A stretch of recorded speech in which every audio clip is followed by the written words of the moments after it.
Planning a destination wedding and wondering what it's going to cost? Hold on, let's talk about that.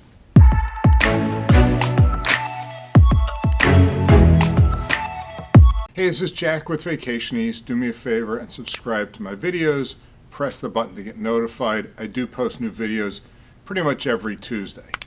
One of the questions I get asked a lot is, what is this wedding going to cost me? So I thought, okay, I want to do a series of videos to help you out with this question and give you some answers.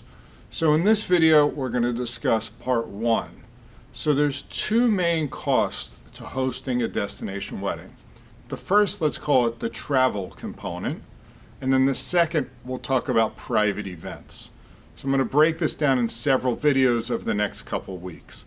So let's first address the vacation portion. So in the vacation portion, you have to look at what is it going to cost for you and your guest to travel to the destination you choose, stay at a resort, and experience the joy of your destination wedding.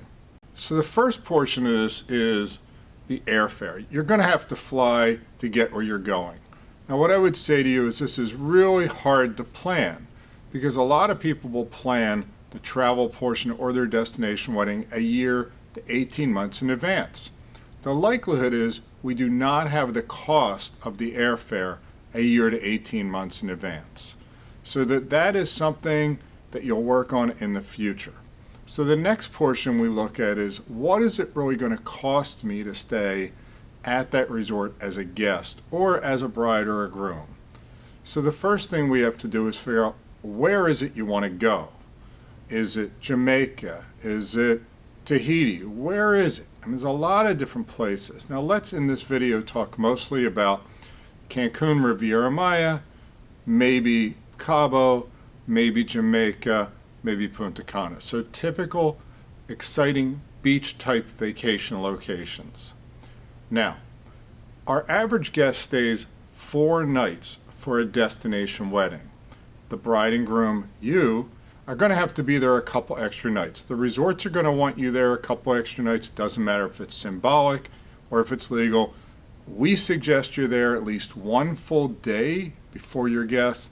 Most of the resorts will want you there at least 2 full days before your bride, groom, and your guests. So you really want to get there a little early. Now, of course, that costs a little bit of extra money because instead of being there 4 or 5 days, you could be there 6, 7, or 8 days. So that's a variable, and each resort company and each wedding team at the resort, when you first speak with them, with your travel professional, will be able to tell you right up front, do I have to come 2 days early? Do I have to come 3 days early? What about a day early? But that is an expense. The next expense would be the stay. So go on the premise the majority of your guests will stay at that resort for 4 to 5 nights.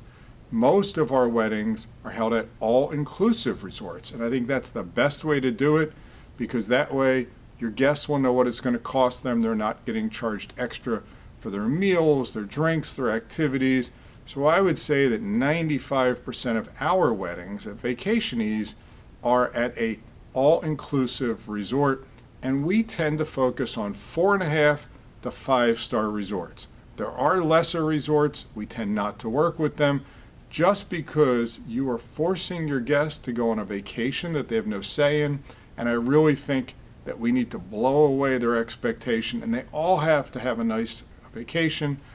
So yes, they can save money if they stay at a lesser resort. It's just not what we as Vacationees do.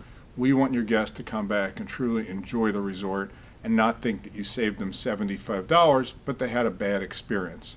Remember, we're giving your guests approximately 1 year to pay for this trip. So your question is, hey Jack, what does it cost? What I will tell you is, on average, we are seeing costs for weddings in late 2023 and 2024 to be $1,000 to $1,500 per person for a 4-night stay at an amazing 5-star, 4.5-star, all-inclusive resort. Now, let's say you want to save a little bit of money. What I would say to you is you have to look at when it's less expensive to travel to some of the warm weather destinations. So you can probably save Let's say you're doing a wedding in December, January, February. If you decided to move the date until the summertime, you potentially could save your guest 15-20% for the stay at the hotel. So again, there's this component of the hotel. Now what we have to do, your guests are going to fly in, they're going to get to the airport. We as Vacationies will always include the transportation from the airport to the hotel and back. Why? Because we want everybody that lands to know what's happening versus getting someplace and thinking they're going to get an Uber or in a van or be attacked by the timeshare people.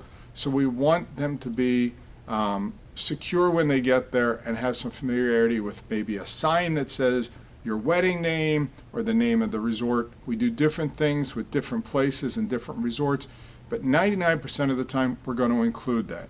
Now, there's a cost to that, but we will build that in. And again, if I go back to the premise that the 4 or 5 night stay is going to be $1,000 to $1,500 for per person based upon 2 in the room, that is the cost. Now let's go back to you. The cost for you to attend is going to be slightly more. Why? Because you're going to be spending a couple extra days at the resort, plus you may want a nicer room. As you've seen in some of my videos, I talk about room blocks. We will always suggest a room block, and to accommodate your guests, we may have some less expensive rooms, some middle price rooms, and some higher rooms, so that everybody at the resorts we choose should have a pretty equal experience no matter what room they're in.